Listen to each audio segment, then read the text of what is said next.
নমস্কার, 5টার 5 স্পেশাল নিয়ে আমি অতনু রয়েছি আপনার সঙ্গে। বিএলও অ্যাপ, সেই বিএলও অ্যাপে একবার ফর্ম আপলোড করার পরেও যদি প্রয়োজন হয় এবার থেকে এডিট করা যাবে। অর্থাৎ বিএলও অ্যাপ আরও মডিফাই করা হলো, আরও আপগ্রেড করা হলো। বিএলও অ্যাপে যদি কোনো ফর্ম একবার আপলোড করার পর এতদিন এডিট অপশান ছিল না, এবার এডিট অপশান চালু হয়ে গেল। আমার সঙ্গে সোমরাজ হচ্ছে সরাসরি। সোমরাজ, খুব তাড়াহুড়োর মধ্যে কাজ করতে হচ্ছে বলে বিএলওদের একাংশ জানাচ্ছেন বারবার, এবং এই তাড়াহুড়োর মধ্যে কাজ করতে গিয়ে তারা বেশ কিছু সমস্যায় পড়ছেন। যেমন কখনো কখনো সার্ভার স্লো হয়ে যাচ্ছে, কখনো কখনো সার্ভার কাজ করছে না। তো এই তাড়াহুড়োয় কাজ করতে গিয়ে ভুল হচ্ছে বলে মনে করছে কমিশন। মানে কোথাও একটা তড়িঘড়ি কাজ করার একটা প্রবণতা তৈরি হয়ে গেছে, যার মধ্যে দিয়ে ভুল হতে পারে বলে মনে করছে কমিশন। তাই কি কমিশনের এই নতুন সিদ্ধান্ত, এই অ্যাপে এবার এডিট অপশন থাকছে?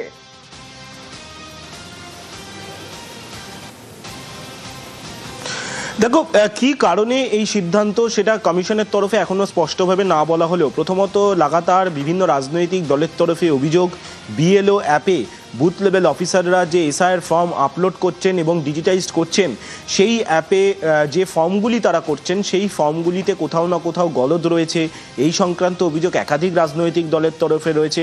অবশ্যই দ্বিতীয়ত তুমি যে কারণটা বললে যে তাড়াহুড়োয় বুথ লেভেল অফিসারদের একের পর এক ফর্ম আপলোড এবং ডিজিটাইজেশন করতে হচ্ছে, একাধিক ক্ষেত্রে ইন্টারনেট সমস্যা করছে, একাধিক ক্ষেত্রে বিএলও অ্যাপ স্লো গতিতে চলছে, সেই কারণেও তারা তাড়াহুড়ো করে করছেন। এক্ষেত্রে তাড়াহুড়ো করে করার দরুনও বিভিন্ন সময় সমস্যা তৈরি হতে পারে, ভুল দেখা দিতে পারে। আর সেই ভুল শোধরানোর জন্যই কিন্তু নির্বাচন কমিশনের তরফে এই পদক্ষেপ নেওয়া হচ্ছে। মনে করা হচ্ছে সন্ধ্যের পর বিএলও অ্যাপে এডিট অপশান চালু হয়ে যাবে, তেমনটাই কমিশন সূত্রে জানা যাচ্ছে। যে এডিট অপশানে ইআরওরা অর্থাৎ প্রত্যেকটি বিধানসভার ইলেকটোরাল রেজিস্ট্রেশন অফিসাররা তাদের অধীনে যত সংখ্যক বুথ লেভেল অফিসার কাজ করছেন সেই বুথ লেভেল অফিসাররা যে ফর্মগুলি আপলোড করছেন বা ডিজিটাইজেশন করছেন, সেখানে কোথাও কোনো গলদ তারা দেখতে পেলে সেখানে ইআরওরা এডিট করতে পারবেন এবং বুথ লেভেল অফিসারদের জানাতে পারবেন। সেক্ষেত্রে ইআরওরাও সাবমিট করতে পারেন, বুথ লেভেল অফিসাররা আবার সাবমিট করতে পারেন। অর্থাৎ যে ক্ষমতা বুথ লেভেল অফিসারদের হাতে ছিল সেই ক্ষমতা আবার ইআরওদের হাতেও কিছুটা দিয়ে দেওয়া হলো। তার কারণ বুথ লেভেল অফিসাররা যে কাজ করছেন সেই কাজে যদি কোথাও কোনো গলদ না হয় তার জন্য ইআরওরাও সেটা সার্টিফাই করবেন। অর্থাৎ ইআরওরাও প্রত্যেকটি বিধানসভার ইলেকটোরাল রেজিস্ট্রেশন অফিসাররা তারাও সেটা দেখে নেবেন। আর এই কারণে এই সিদ্ধান্ত বলে মনে করা হচ্ছে সন্ধ্যের পর বুথ লেভেল অফিসারদের জন্য যে অ্যাপ রয়েছে সেই অ্যাপে এই এডিট অপশন দিয়ে দেওয়া হবে, তেমনটাই কমিশন সূত্রে জানা যাচ্ছে। সঙ্গে থাকো সোমরাজ, সঙ্গে থাকো। আরো একটি গুরুত্বপূর্ণ খবর, এই এসআইআর চলাকালীন 21 লাখ মৃত ভোটারের হদিশ মিলল। সোমরাজ আছে আমার সঙ্গে। সোমরাজ, এই 21 লাখ ভোটারের হদিশের বিষয়ে একটু ডিটেলে জানতে চাইবো। অর্থাৎ কমিশনের কাছে কি কি তথ্য এলো?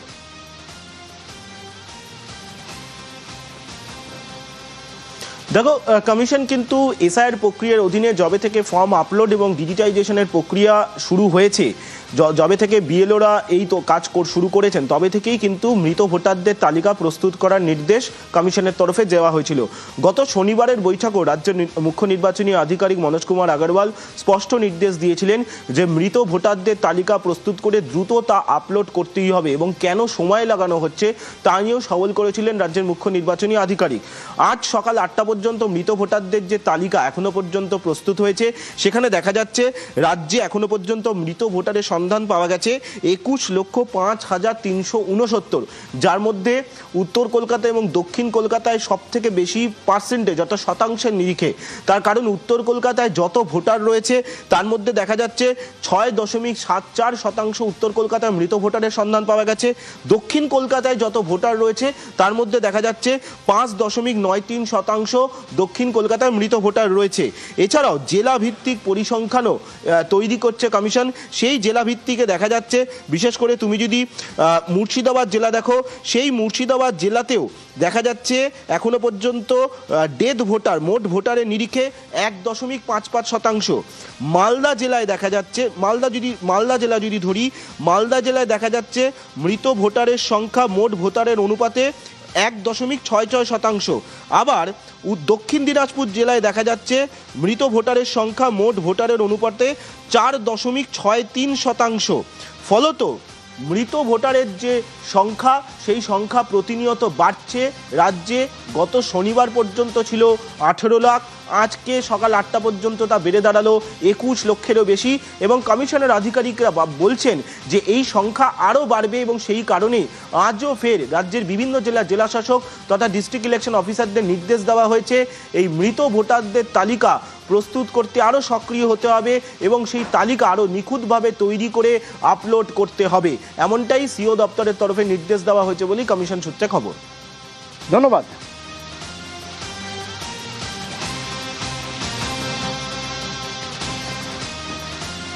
সাংসদ দোলা সেন সুপ্রিম কোর্টে অ্যাপিল করেছিলেন যে এসআইআরে আমাদের রাজ্যে ব্যাপক হারে তালিকা থেকে নাম বাদ যাচ্ছে।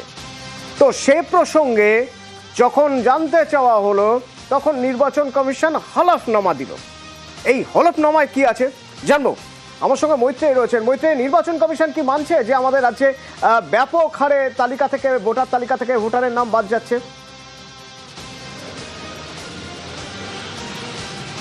একেবারেই না। দেখো, জাতীয় নির্বাচন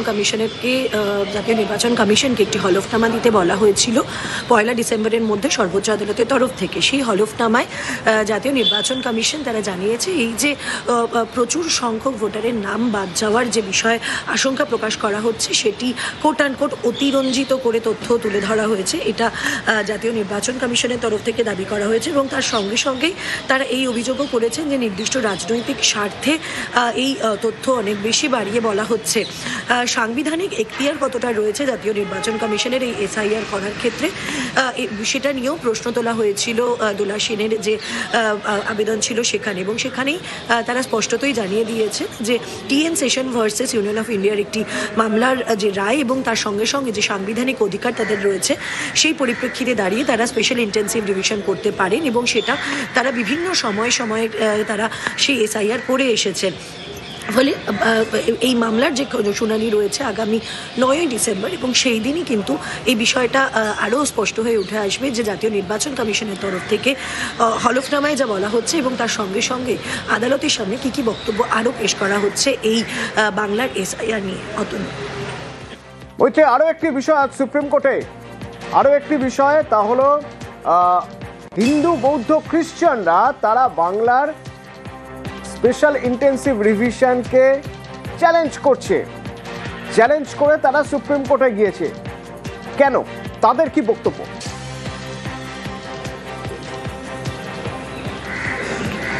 দেখো, সিএএর তে তাদেরকে প্রোটেকশন তারা পাচ্ছেন না, যদিও এই মানুষরা তারা 2014 সালের আগেই ভারতে এসেছিলেন এবং তারা ধর্মীয় সংখ্যালঘু হওয়ার কারণে আমাদের পড়শি দেশ বাংলাদেশ থেকে ভারতে এসে তারা শরণাপন্ন হয়েছিলেন এবং তাদের পিটিশনে যেটা তারা জানানো হয়েছে যে তারা সিএর যে প্রোটেকশন সেটা তাদেরকে দেওয়া হোক এবং একই সঙ্গে এসআইআরে যেন তাদের অন্তর্ভুক্তি করা হয় সেই আবেদন তারা জানিয়েছেন।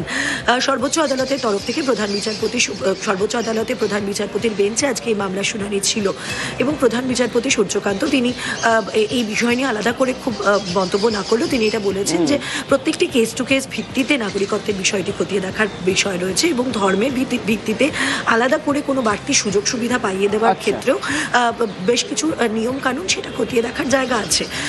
যদিও তিনি নোটিশ জারি করেছেন সব পক্ষকে এবং 9 তারিখ যেদিন বাংলার এসআইআর মামলার শুনানি রয়েছে সেদিনই এই মামলাটিরও শুনানি করবেন বলে তিনি জানিয়েছেন।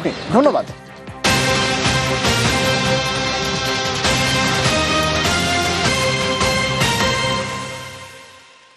এবং শেষ হচ্ছে গতকাল রাজ্যের এসআইআর এর স্টেট অবজারভার আইএস সুব্রত গুপ্ত তিনি ফলতা গেছিলেন, সেখানে বিজেপির প্রতিনিধি সাজিয়ে একজনকে দেখিয়ে বলছে এখানে বিজেপি সিপিএম কংগ্রেস সবাই আছে, এদেরই জিজ্ঞেস করুন, অন্য পার্টির কথা আমি বলতে পারবো না। আমি খোঁজ নিয়ে দেখলাম একজনকে বিজেপি সাজিয়ে দেখিয়ে দিয়েছে, অর্থাৎ রাজনৈতিক দলের জনপ্রতিনিধিকেও চুরি করতে এরা শিখে গেছে। এই চোরেরা এখানে এসে বড় বড় কথা বলেছে। এই যে নাবালক যেগুলো এসেছিল 2010-এর 24শে নভেম্বর, বামপন্থীরা সবাই খারাপ নয়, বহু বামপন্থী বন্ধু এসেছেন বলে ভারতীয় জনতা পার্টি খেজুরিতে জিতেছে। আমাদের দল বেড়েছে। আরো যে বামপন্থী বন্ধুরা যারা সত্যিকারে কৃষকের জন্য কাজ করেছেন, সংগ্রাম করেছেন, তারাও ভবিষ্যতে ভুল বুঝে আমাদের সঙ্গে আসবেন। কিন্তু যারা গুন্ডা বদমাইশ, আজকে যারা তৃণমূলের গুন্ডামি দেখছেন, আজকে যারা সেদিন ভাষণ দিতে এসেছিলেন এই হালি নেতারা, 2010-এ 24শে নভেম্বর আপনাদের কোন চিহ্ন ছিল এখানে? বড় বড় কথা, বড় বড় লেকচার। নন্দীগ্রামের মানুষকে নিয়ে যদি লড়াই না করতাম, 24শে নভেম্বর 2010 সকাল 12টার সময় আমি যদি কামারদা না পৌঁছাতাম, তাহলে আপনার ওই পিসিমা, যাকে সেদিন আমরা দিদি বলতাম, তিনি দিদিমা হয়ে যেতেন, মুখ্যমন্ত্রী জীবনে হতে পারতেন না। পুলিশটা সরিয়ে নেন না, পুলিশ সরিয়ে নেন, আপনাদের বাড়ি থেকে গিয়ে লোক ইট খুলে নিয়ে আসবে। আপনারা এত অপকর্ম করেছেন,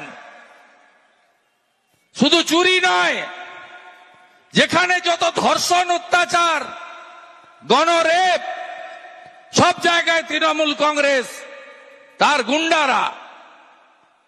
আমি এদেরকে কিচ্ছু মনে করি না, নস্যি মনে করি। এ জেলা তো ধরে রাখবো, রাজ্য থেকেও তাড়াবো। এসআইআর এর পরে, বিহারের পরে এদেরকে মানুষ ছুঁড়ে ফেলে দেওয়ার জন্য প্রস্তুত নিয়ে নিয়েছে। তাই বড় বড় কথা এরা বলে, এই রাজ্যটাকে শেষ করে দিয়েছে। খেজুরির গ্রামে গ্রামে যান, যুবকরা তামিলনাড়ু, কেরালা, মহারাষ্ট্র, মধ্যপ্রদেশ, রাজস্থান, উড়িষ্যা চলে গেছে। এই রাজ্যে কাজ নেই। এখানে 300 টাকা মজুরি পাওয়া যায় অনেক কষ্টে, উড়িষ্যাতে 1000 টাকা করে শ্রমিকরা পায়, মিস্ত্রিরা 1500 টাকা করে পায়। এই রাজ্যকে ধ্বংসের কিনারায় নিয়ে গেছে। বাড়ির বাবা মারা ছেলে মেয়েদের 8 পাস 10 পাসের পরে বলছে আর পড়তে হবে না, কারণ মমতা থাকলে চাকরি হবে না। সবাই জেনে গেছে, কারণ মমতা বন্দ্যোপাধ্যায়ের ঠিকুচিতে চাকরি দেওয়ার কথা লেখা নাই, তিনি চাকরি দেবেন না। 2,15,00,000 বেকার। শেষ স্কুল সার্ভিস কমিশন হয়েছিল 2015-তে। এবারে চোরগুলো ধরা পড়ার পরে মাননীয় অভিজিৎ গাঙ্গুলি ধরেছিলেন, 26,000-এর মধ্যে 6-7,000-এর চাকরি গেল, বাকি 19,000 যোগ্য শিক্ষকের চাকরি খেলো এই মমতা ব্যানার্জি। আর সুপ্রিম কোর্টে নির্দেশের পরে পরীক্ষা হলো। কত টাকা করে নিলেন বেকারদের কাছ থেকে? 650 টাকা করে এক্সাম ফি, 10.5 লক্ষ exam fee.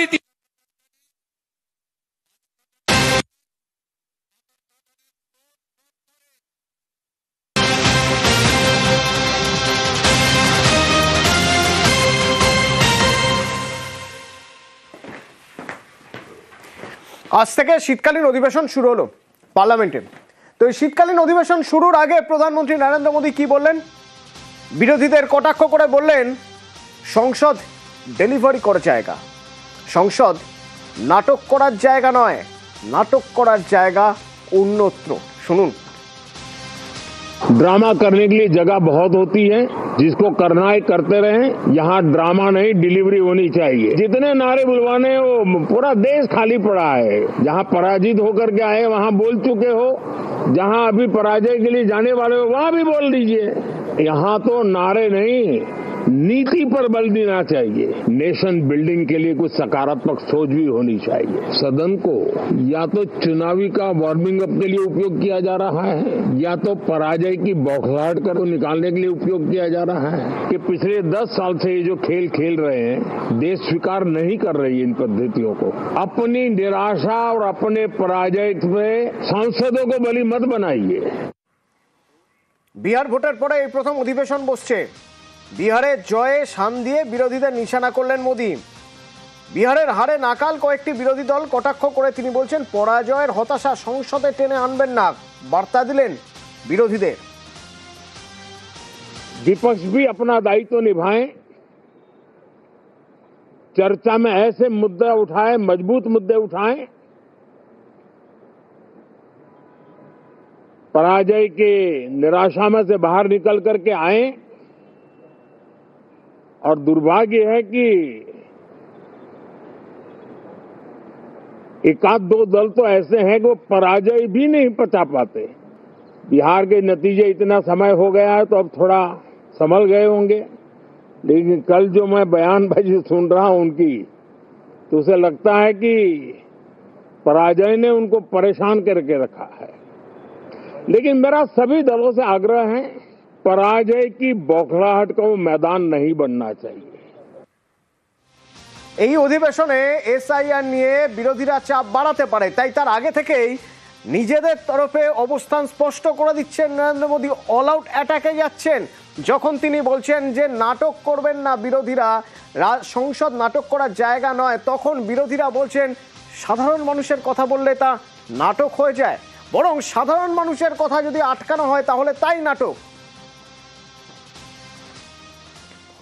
I suggest that urgent issues like what you said, pollution, other issues, SIR, which are it is a huge issue for democracy. Let's discuss them. What is Parliament for? Let's discuss them. Let them have a discussion. It's not drama. Speaking about issues, raising issues is not drama. Drama is not allowing discussion. Drama is not having a democratic discussion about issues that matter to the public. We've spoken about pollution. Why are we not raising it? Why are we not allowed to? Today I've asked for 0 hour on it. Why are we not allowed to discuss these things? শুধু দিল্লি থেকেই কেন, সাংসদ অভিষেক বন্দ্যোপাধ্যায় কলকাতা থেকেও, আমাদের রাজ্য থেকেও সুর চড়ালেন। মানুষের কথা বললে তাকে নাটক বলা হচ্ছে, প্রশ্ন তুললেন। আপনি এসআইআর করছেন বাংলায়, খুব ভালো কথা। আপনি বলছেন বাংলাদেশ থেকে লোক এসছে তাই বাংলায় এসআইআর হচ্ছে, তাহলে ত্রিপুরা এসআইআর হবে না কেন? মেঘালয় তো বাংলাদেশের বর্ডার, মিজোরাম তো বাংলাদেশের বর্ডার। বিজেপি নেতারা বলছে 1 কোটি রোহিঙ্গা মায়ানমারের সাথে বর্ডার শেয়ার করে অরুণাচল প্রদেশ, নাগাল্যান্ড, মিজোরাম, মণিপুর, এই 4টে রাজ্যের মধ্যে একটা রাজ্যেও এসআইআর হচ্ছে না, তাহলে বাংলায় হচ্ছে কেন?